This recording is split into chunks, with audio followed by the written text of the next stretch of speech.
बेटी हो तो ऐसी। नमस्कार दोस्तों, सानिया वॉइस स्टोरी चैनल में आप सभी का स्वागत है। तो दोस्तों, आज की कहानी है अचानक मायके पहुंची बेटी ने अपनी मां को भाभी से पिटती देखा। तो बेटी ने ऐसा क्या किया कि भाभी के चीखें निकल गई। 2 दिन से बंद कमरे में भूखी ममता जी का आज दरवाजा खोला गया। जैसे ही दरवाजा खुला, वो बहू के पीछे पीछे हाथ जोड़कर गिड़गिड़ाते हुए बोलती जा रही थी, बहू अब तो खाना दे दे बेटा, बड़ी भूख लगी है। देख अब इस बूढ़िया से बर्दाश्त नहीं होता। बस बहू, बासी ताज़ा जो भी है दे दो, अब बर्दाश्त नहीं होता। कहते कहते ममता जी बिलख बिलख के रोने लगी कि तभी उनकी बहू पूजा आंखें दिखाकर बोली, बुढ़िया चुपचाप यहीं बैठी रहे, वरना मैं खाना नहीं दूंगी। ममता जी किसी छोटे बच्चे की तरह वहीं जमीन पे बैठ गई। तभी पूजा तमतमाते हुए और बड़बड़ाते हुए एक कटोरी में चावल और नमक लिए वे बाहर आए और उनके सामने एक टूटी कटोरी में डालकर कहती है, ले बुढ़िया ठूस ले, 60 साल की हो गई है पर अभी भी भूख कितनी लगती है, लगता है स्वर्ग से धारने तक मुझे कंगाल कर देगी। पूजा उस कटोरी में चावल डालते ही ममता जी झटपट से उसे खाने लगती है। वो थे तो सिर्फ रात के बचे चावल और नमक ही, पर उन्हें वो भी इतने चाव से खा रही थी। शायद उन चावलों से ज़्यादा उनकी भूख पुरानी थी। ममता जी को ऐसे खाते देख पूजा जल भुन गई और वो ममता जी के कटोरे के चावल को जमीन पर फेंक देती है। ममता जी थोड़ी देर तक उन्हें देखती रही और फिर जमीन से चावल उठाकर खाने लगती है। इतने में पूजा की कुछ सहेलियां भी आ जाती है और ममता जी को ऐसे खाते देखकर खिलखिलाकर हंसते हुए उनका मजाक बनाने लगती हैं। ममता जी इतने दिन से खाना उन पर किसी के हंसने का कोई फर्क नहीं पड़ता और न ही उन्हें अपमान महसूस हुआ। अब खाने के आगे इंसान इतना लाचार हो जाता है कि उसे आगे पीछे कुछ दिखाई ही नहीं देता। पूजा की एक सहेली बोली, अरे वाह पूजा, तूने अब एक भिखारी को भी खाना खिलाना शुरू कर दिया, तुम ये नेक काम कब से करने लगी? पूजा मुंह बनाते हुए बोली, अरे नहीं नहीं, यह सास है मेरी, गांव की अनपढ़ गवार, तभी तो ऐसे जानवरों की तरह खा रही है। ममता जी जब जमीन पर पड़े खाने को बड़े प्यार से खाए जा रही थी कि बासी चावल नमक में उन्हें किसी पकवान से कम नहीं लग रहा था। उसे देखकर किसी भी दयालु इंसान की आंखों में आंसू आ जाए। लेकिन दूसरी तरफ पूजा की सहेलियां उन पे बेशर्म की तरह हंस रही थी कि तभी उनकी एक सहेली ने मेज पर रखा एक पिज्जा का टुकड़ा ले जाकर ममता जी की तरफ दिखाया। उस टुकड़े को देखकर ममता जी की आंखों में चमक आ जाती है, लेकिन जैसे उनको वो टुकड़ा पकड़ने के लिए अपना हाथ बढ़ाया, उसने अपना हाथ पीछे खींच दिया। वो कभी उस टुकड़े को ममता जी के आगे करती तो कभी पीछे खींचती और सारी सहेलियां, जो कि अमीर घराने की एक नंबर की बिगड़ैल औरत थी, ममता जी की दशा पे ठहाका मार के हंस रही थी। यह सब देखकर ममता जी की आंखों में आंसू आ गए। उस टुकड़े को जमीन पे फेंकते हुए बोली, ले बुढ़िया खा ले। पूजा भी वही मेज पे बैठी अपनी सहेलियों के साथ ममता जी का मजाक बनाते हुए देख रही थी। तभी अचानक अपने गाल पे पड़े चाटे के हंसी ठिठोली की आवाज़ सन्नाटे में पसर गई, कौन हो तुम और तेरी हिम्मत कैसे हुई मुझे थप्पड़ मारने की? तब तक एक और तमाचा पूजा की सहेलियों के गाल पे पड़ा तो वो सीधा ममता जी के कदमों में जाकर गिर पड़ी। पूजा और उसकी सारी सहेलियां आश्चर्य भरी नजरों से उसे देखे जा रही थी। तभी पूजा डरते हुए कदमों से उसके पास जाकर बोली, दीदी यह क्या बदतमीजी है घर की मेहमानों से पेश आने की? कि तभी एक जोरदार तमाचा पूजा के गाल पे भी पड़ा।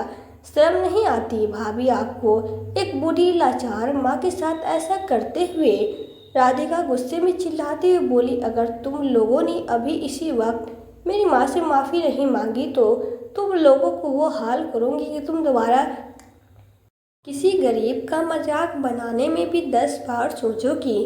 राधिका को गुस्से में दहाड़ते हुए देखकर पूजा की सारी सहेलियों ने ममता जी से हाथ जोड़कर माफ़ी मांगी और एक एक करके सभी वहाँ से भाग गई। राधिका एक समाज सेविका है जो ऐसी लाचार बुजुर्गों की सेवा करती है और एक संस्था चलाती है जिस कारण उसकी पहुँच काफ़ी दूर तक है। इसी कारण पूजा राधिका की तेज आवाज से भी कांप उठती है। तब तक राधिका ने कहा, और भाभी आप, अरे माना क्या आपकी माँ नहीं है तो क्या दूसरों की माँ का मान सम्मान क्या होता है, वो क्या आप भूल गई हैं? क्या कमी रखी थी मेरी माँ ने? आपको शादी के 1 महीने तक आपको जमीन पे पैर तक रखने नहीं दिया, पलकों पे बैठाकर रखती थी आपको, यहाँ तक कि तुमको जल्दी उठने की आदत नहीं थी और बिस्तर पे जब तक चाय ना मिले तो आपकी आंखें नहीं खुलती थी। मेरी माँ आपके उठने से पहले ही आपकी ग्रीन टी आपके हाथ में पकड़ा देती थी, चाहे वो कितनी भी तकलीफ में क्यों ना हो। हमसे ज़्यादा प्यार उन्होंने आपको दिया, यह सोचकर कि बचपन में आपको माँ का प्यार नहीं मिला तो वो आपको माँ की कमी महसूस होने नहीं देगी।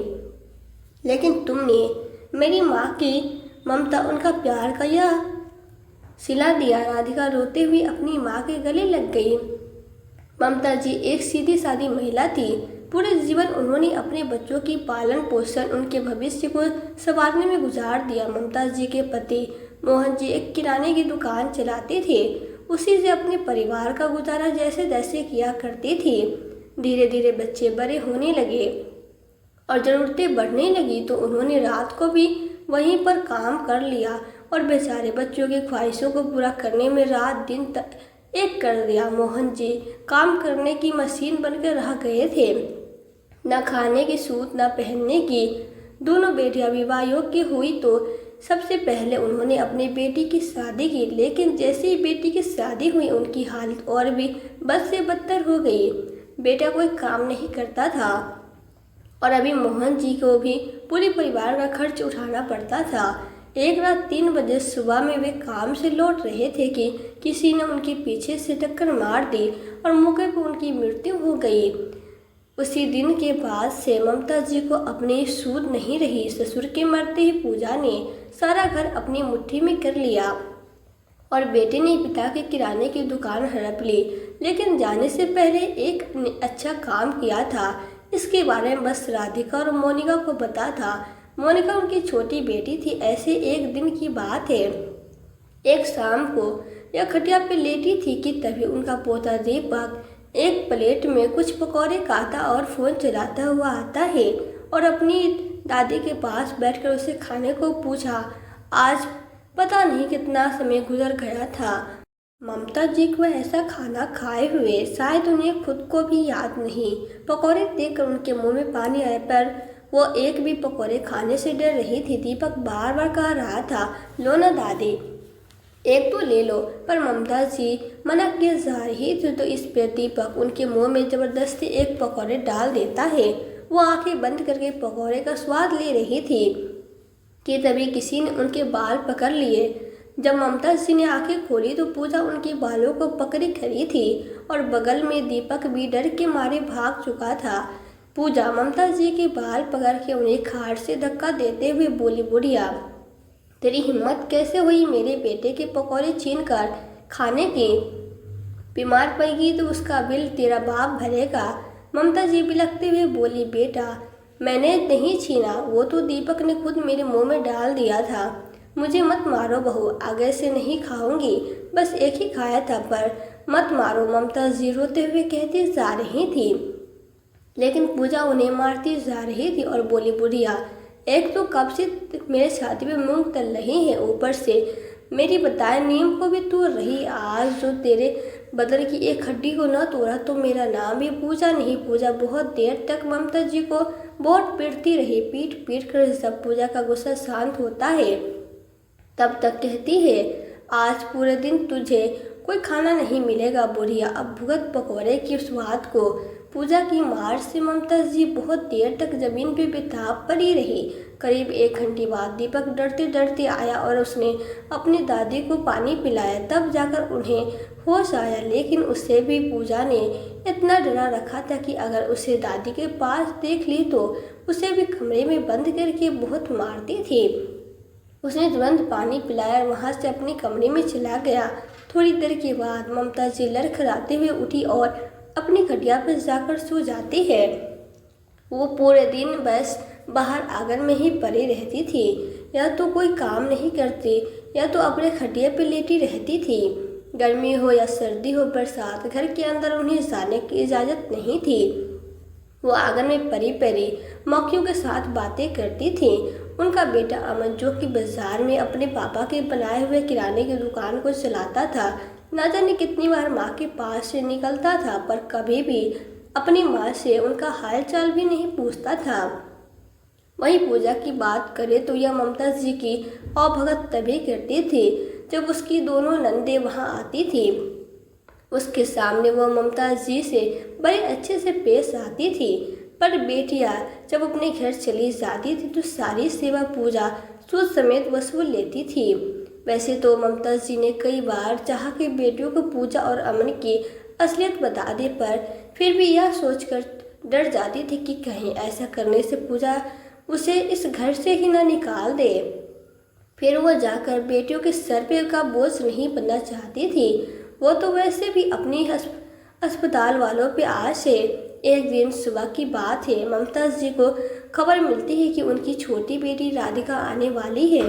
ममता जी बड़ी खुश हो जाती है। चलो, आज 1 साल बाद कुछ अच्छा खाने को मिलेगा, क्योंकि राधिका 1 साल पहले आई थी। पर पूजा गुस्से में बड़बड़ाए जा रही थी और कह रही थी, इनको और कोई काम धंधा नहीं है क्या जो बार बार मुंह उठाकर आ जाती है। अब उनके साथ साथ इस बुढ़िया की भी सेवा करो। मेरा बस चलता है न तो इस बुढ़िया को जहर दे दो, न काम की न काज की, दुश्मन अनाज की। जब राधिका आ गई, राधिका के आने का समय शाम को था, पर वो जल्दी ही आ गई और इसकी खबर उसने पहले से अपने भैया भाभी को नहीं दी, क्योंकि वो जल्दी जाकर सबको चौंकाना चाहती थी।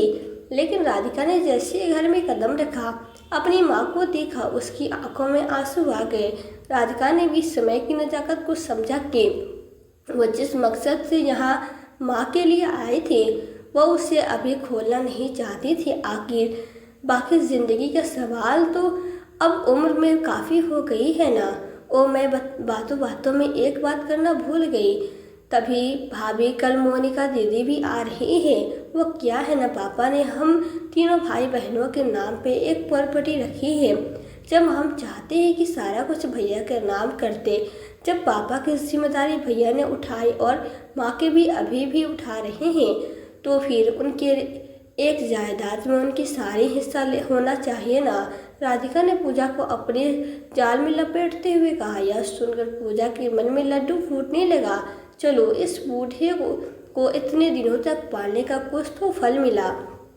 इधर ममता जी राधिका की बातों से दुखी हो जाती है और सोचती, मेरी भोली बिटिया अपनी माँ की आंखों को काश पढ़ पाती, उनका दर्द देख पाती और अपने भाई भाभी को असली चेहरा देख पाती।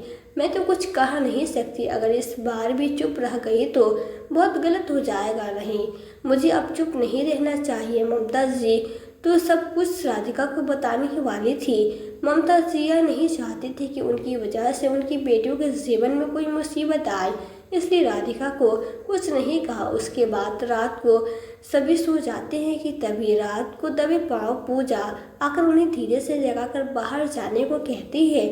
ममता जी दबे पांव पूजा के पीछे पीछे कमरे से बाहर चली जाती है। पूजा ममता जी को रसोई घर में ले जाकर एक जोर का बेरन उनकी कमर पे मारते हुए बोली, बड़ी आराम फरमा रही है, और अगर तूने अपनी जबान खोली तो बुढ़िया पता है ना तेरे साथ मैं क्या करूँगी। एक बार तेरी बेटियां अपने हिस्सा छोड़ दे, उसके बाद तो उसके सामने ये सारे ढोंग करने की ज़रूरत ही नहीं पड़ेगी। फिर तो उनका यहाँ आना जाना बंद कर दूंगी। उससे पहले ज़रा भी कोई बात की भनक लगी तो तुम्हारी खैर नहीं। याद है न पिछली बार की मार, उससे भी ज़्यादा दर्दनाक होगी तेरे बदन पे। ममता जी हाथ जोड़कर बोली, कुछ नहीं कहूँगी बहू, बस तू मुझे मारना मत। ममता जी ने अपने दर्द को अपने सीने में दफन कर लिया। अक्सर जब बेटियां मायके जाती है तो माँ बेटी एक दूसरे से बातें करके अपने मन हल्का कर लेती है। यहाँ तो ममता जी की हालत ऐसी थी कि अपना कोई भी दुख दर्द अपनी बेटी के साथ नहीं बांट पा रही थी और अंदर ही अंदर घुट रही थी। अगले दिन ममता जी की छोटी बेटी मोनिका भी आ जाती है। उसे ऐसे ही ममता जी और ज़्यादा खुश हो जाती है। शायद वो पहली बार हो रहा था कि नंदू के आने पर पूजा इतनी खुश थी।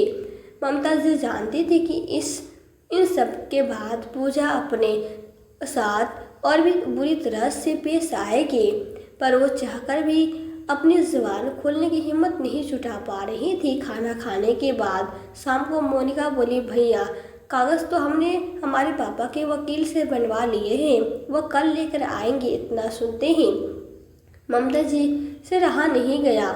उन्होंने कहा, अरे ये सब करने की क्या ज़रूरत थी, पापा ने कुछ सोच समझ कर ही यह सब किया होगा। ममता जी के मुंह से यह सुनते उनका बेटा अमन और बहू पूजा बड़ी बड़ी आंखें करके उन्हें घूरने लगी कि तभी राधिका कहती है, माँ पापा हम तीनों को हमेशा एक जैसा रखा, इसलिए उन्होंने ऐसा किया, पर अब जब हम अपने घर में बस गए हैं फिर यह सब की हमें क्या ज़रूरत। अपनी दोनों बहन के मुंह से प्रॉपर्टी देने की बात सुनकर उसका भाई अमन और उसकी पत्नी पूजा बहुत खुश हो जाते हैं।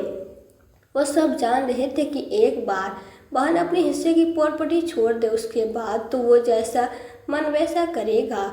अगली सुबह दोनों बहनों ने पूजा से कहा, भाभी हम माँ के लिए कुछ लेने बाजार जा रहे हैं, फिर पता नहीं कब आना होगा। इसके बाद हम माँ का पूरा बंदोबस्त करके जाएंगे और 1 घंटे में वकील को साथ लेकर वापस आएंगे। उनके बाजार जाते ही पूजा को पूरा मौका मिल जाता है ममता जी भी अपनी भड़ास निकालने का। पूजा ममता जी के पास पनीर का एक टुकड़ा लेकर गई और कहा, यह ले बुढ़िया, पनीर के पकौड़े खाने थे ना तुझे, देख कितना बड़ा पनीर लाई हूँ तेरे लिए। कहकर वो लाल मिर्च पाउडर इस पनीर के टुकड़े में डाल देती है और कहती है, अब खा इसे। ममता जी ने कहा, नहीं बहू, इतनी मिर्च मैं नहीं खा सकती। बुढ़िया, अब तेरी बेटियां भी यहाँ नहीं हैं जो तुझे बचाएंगे। हाथ जोड़ते हुए ममता जी ने कहा, बहू एक बार तूने मुझे ज़बरदस्ती खराब खाना खिलाया था, उसकी वजह से मैं 15 दिन तक ही बीमार रही और इतनी मिर्ची से कहीं मैं मर न जाऊँ। मर जाए तो भी चलेगा, पर जो बच गया तो बहुत बुरा होगा, समझ गए। ममता जी बिलखते हुए पूजा से कहती है, ऐसा मत करो बहू, मुझे जहर लाकर दे दो, मैं खाकर हमेशा के लिए यहाँ से तुमसे दूर हो जाऊंगी। ऐसे हर रोज मुझ पे अत्याचार मत करो, आखिर मैंने तुम्हारा क्या बिगाड़ा है। पूजा ने कहा, जहर दे पाती तो कब का दे दिया होता, पर यह सब करके मुझे जेल नहीं जाना, पर जितने दिन भी जिंदा रहोगी मैं तेरा यही हाल करूँगी कि तू खुद ही मर जाएगी। पूजा ने आंखें दिखाकर कहा और पनीर का टुकड़ा जबरदस्ती ममता जी के मुंह में घुसाने जा रही थी कि तभी पीछे से राधिका और मोनिका ने आकर पूजा को धक्का देकर एक जोर का तमाचा मारकर ममता जी से दूर कर देती है और राधिका लगातार कई चाटे पूजा को मारते चली जाती है। ये क्या कर रही हो तुम? राधिका पूजा से गुस्से में कहा, क्यों भाभी, जो आप माँ के साथ करती है उसके आगे तो यह कुछ भी नहीं है, उसके लिए तो आपको जो सजा दी जाए कम है। मोनिका ने कहा। तभी सीने अमन भी आ जाता है। तब पूजा तुरंत कहती है, देखिए जी, आज यह छोटी होकर अपनी माँ जैसी भाभी पे हाथ उठा रही है। क्या नहीं किया मैंने इसके लिए। इस घर में जब मैं आई थी यह कितनी छोटी थी, माँ बनकर इसका ख्याल रखा और आज यह मुझ पे हाथ उठा रही है। अमन ने कहा, यह क्या है मोनिका, तुम लोग यह सब करने आई हो यहाँ? अब यह घर मेरा है और यहाँ पर सिर्फ मेरा और पूजा का हुक्म चलेगा और हम लोग जो चाहते हैं कि तुम लोग अब यहाँ कभी मत आना। हमारा घर? पूजा ने अमन से पूछा। हाँ पूजा, यह लोग अभी अभी मेरी दुकान पर वकील को लेकर पहुँचे, मुझसे दस्तखत करवाने पहुँची थी। इन लोगों ने अपना हिस्सा मेरे नाम कर दिया है, इसलिए अब तुम्हें चिंता करने की कोई ज़रूरत नहीं। अब नहीं तुझे इसकी चापलूसी करने की ज़रूरत है और नहीं इस बुढ़िया को सताने से तुम्हें कोई रोक सकता है। जिसे दिक्कत है उसे अपने साथ ले जाए। अमन ने कहा, पर मुझे एक बात समझ में नहीं आई कि इन लोगों ने आपकी दुकान पर जाकर दस्तखत क्यों करवाए और मुझे बाजार का कहा कर गई थी। पूजा ने कहा। तो इस बात पर राधिका और मोनिका जोर जोर से हंस पड़ी और फिर राधिका बोली कि जो भी हो भाई भाभी, आपका दिमाग सच में भैया से तेज है, इसलिए हमने दुकान पर जाकर दस्तखत करवाए ताकि हमारा प्लान कामयाब हो जाए। यह घर पर आपके सामने चालाकी करना मुश्किल होता। यह क्या मजाक है राधिका, अमन ने आंखें दिखाकर कहा। तो मोनिका अपने भाई को एक जोरदार तमाचा लगाकर बोली, रुको भैया, शुरू से बताती हूँ। राधिका सारी सच्चाई बताने लगती है कि आखिर राधिका और मोनिका यहाँ पर किस लिए आई थी। वो अपनी प्रॉपर्टी अपने भाई के नाम करना चाहती थी, इसके पीछे उनका असली मकसद क्या था। राधिका ने कहा, भाभी आपको याद है उस दिन जिस दिन दीपक माँ को जबरदस्ती पकौड़े खिला रहा था, उसी समय आपसे मैंने कुछ देर पहले फ़ोन पर बात की थी। आपने सोचा फ़ोन कट गया है, लेकिन फ़ोन कटा नहीं था। मैंने सारी बातें सब कुछ सुन लिया था। वो मोबाइल दीपक अपने पास लिए हुए था और पकौड़े खाने में व्यस्त था। शायद दीपक की गलती थी या फिर भगवान की कोई लीला, यह तो कह नहीं सकती। पर उस दिन जो माँ को भाभी सिर्फ एक पकौड़े खाने के लिए पीट रही थी, मैंने सब कुछ सुन लिया था और समझ लिया। मुझे उस दिन यह पता चल गया था कि माँ के साथ भाभी कैसा बर्ताव करती है। फिर मैंने तुरंत मोनिका दीदी से बात की और यह प्लान बनाया कि किस तरह आपको सबक सिखाया जाए। राधिका ने कहा, हम चाहती तो कब का आकर तुम लोगों को तुम्हारी औकात दिखा सकती थी, पर उसने मज़ा नहीं आता जो आज आया। भैया तुम्हें क्या लगता है अचानक से आकर हमने यही प्रॉपर्टी की बात छेड़ी? नहीं, हम चाहते थे कि पहले आपसे सब कुछ छीन कर माँ के नाम कर दे, फिर आप लोगों को भी आपके ससुराल भेज देंगे। उसी दिन की बात है। राधिका के फ़ोन में रिकॉर्ड है और आज की मारपीट और वीडियोस मेरे फ़ोन में रिकॉर्ड है, और तो तुम दोनों को जेल भिजवाने के लिए काफ़ी है। राधिका ने आगे कहा, जब मैं और दीदी बाजार जा रही थी तब यह कैमरा यहाँ घर के एक कोने में लगा कर गए थे। हमें अच्छे से पता था कि हमारे साथी भाभी माँ के साथ फिर से बुरा बर्ताव करेगी। क्या सच में? अपनी बेटी की बात सुनकर ममता जी ने कहा, क्या सच में यह लोग अब मुझ पे हाथ नहीं उठाएंगे? ममता जी ने नम आंखों से अपनी बेटी से पूछा, हाँ माँ, अब आप पे कोई हाथ नहीं उठा सकता। अगर किसी ने भी आपको गलती से छुआ भी तो उसका हाथ तोड़कर उसके हाथ में दे देंगे हम। ममता जी बोली, जानती हो बेटी, जब वो मारती है तो 9-10 दिन तक मैं बिस्तर से उठ नहीं पाती। ममता जी अपने आंसुओं को पोंछने लगती है और अपने हकलाती आवाज़ से कहती है, बचपन में मैं जब तुम लोगों को मारती थी, अगर उसके निशान पड़ जाते थे तो मेरा दिल रोता था, और आज अपनी बूढ़ी लाचार माँ को पीट कर इतने निशान दिए हैं कि मैं दर्द से पूरी रात नहीं सो पाती हूँ, फिर भी इसको कोई फर्क नहीं पड़ता। माँ के शरीर पे इतनी मार के निशान देखकर दोनों बेटियों की आंखें भर आई। माँ, क्यों आपने इस बारे में हमें नहीं बताया कि उसके साथ से मोनिका आप राधिका से कहा तो? ममता जी बोली, डर लगता है बेटा इससे मारने से, और इसे तो फिर भी मैं सह लेती, पर इस दिन एक दिन अमन जब मारा था ना, तो मुझे इतनी हड्डियाँ जकड़ने की आवाज़ भी आती थी। एक लोहे की बाल्टी से तेरे भैया ने मेरे सर पे मारा था। तेरी बेटियों ने कहा, माँ आपकी हर चोट का हिसाब होगा, इसको तो अब सज़ा हम दिलवाएंगे कि हर कोई बेटा बहू अपनी बूढ़ी माँ के साथ ऐसा करने के बारे में 100 बार भी सोचेगा। तभी दरवाजे की घंटी बजी। पूजा ने कांपते हुए दरवाज़ा खोला तो सामने पुलिस को देखकर दोनों के पैरों तले ज़मीन खिसक गई। यह लो, पुलिस भी आ गई, ले जाइए इन हैवान को और हम इसके खिलाफ सबूत पीछे से लाते हैं। सिवाय आदेश में आकर मोनिका और राधिका ने अपने भाई भाभी को 2-2 साल की सज़ा दिलवाई। राधिका बोली, माँ आप आराम से यहाँ रह सकती है, पर इस ऊन में अकेली आप कैसे रहेंगी? आप हमारे साथ चलिए ना, आप हमारे साथ रहना। राधिका की बात सुनकर उसकी माँ ममता जी ने कहा, बेटा जब यह बूढ़ी हड्डियाँ इतनी मार सह सकती है तो गोली भी सह सकती है ना। मुझे अपनी आज़ादी महसूस करने दो। अब मैं अपने कमरे में सोऊंगी और जो मन होगा सो खाऊंगी। ममता जी एकदम बच्चों की जैसी हरकत करने लगी। इसे देखकर राधिका और मोनिका की आंखों में आंसू आ गए। राधिका और मोनिका ने अपनी माँ के लिए एक नौकरानी रख दी ताकि वह 24 घंटे माँ के साथ रहे और उसे किसी प्रकार की असुविधा महसूस न हो। हफ्ते में 2 बार बेटियां उनसे मिलने आती थी। पूजा और अमन जेल में छूटकर दोबारा माँ से माफ़ी मांगने पहुंचे तो ममता जी उन्हें माफ़ नहीं किया और धक्के मारकर घर से निकाल दिया। यह कहकर कि मेरा बेटा मेरे लिए मर चुका है। दोनों वहां से सिर झुकाए चले गए और दर की ठोकरें खाते रहे। इधर ममता जी अपने घर में आराम से रह रहे थे और बेटे और दामाद उनका खूब ख्याल रख रहे थे। दोस्तों, अपने माँ बाप के साथ कोई ऐसा ना करे। भगवान से हमें यही प्रार्थना है।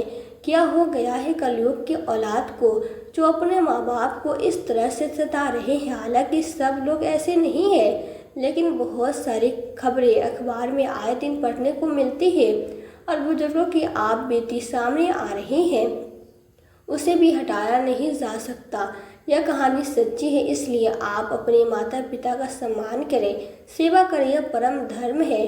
तो दोस्तों, यह थी हमारी आज की कहानी। आज की कहानी आपको कैसी लगी हमें कमेंट बॉक्स में कमेंट करके ज़रूर बताएं। यदि वीडियो आपको अच्छी लगी हो तो वीडियो को लाइक और शेयर करके चैनल पर यदि नए हैं तो चैनल को सब्सक्राइब जरूर कर दें। साथ ही बेल आइकन को प्रेस कर दें ताकि आने वाली वीडियोस की नोटिफिकेशन आपको मिलती रहे। तो आज के लिए बस इतना ही। मिलती हूँ आपसे एक नई वीडियो में एक नई कहानी के साथ। कहानी में अंत तक बने रहने के लिए आपका दिल से बहुत बहुत धन्यवाद।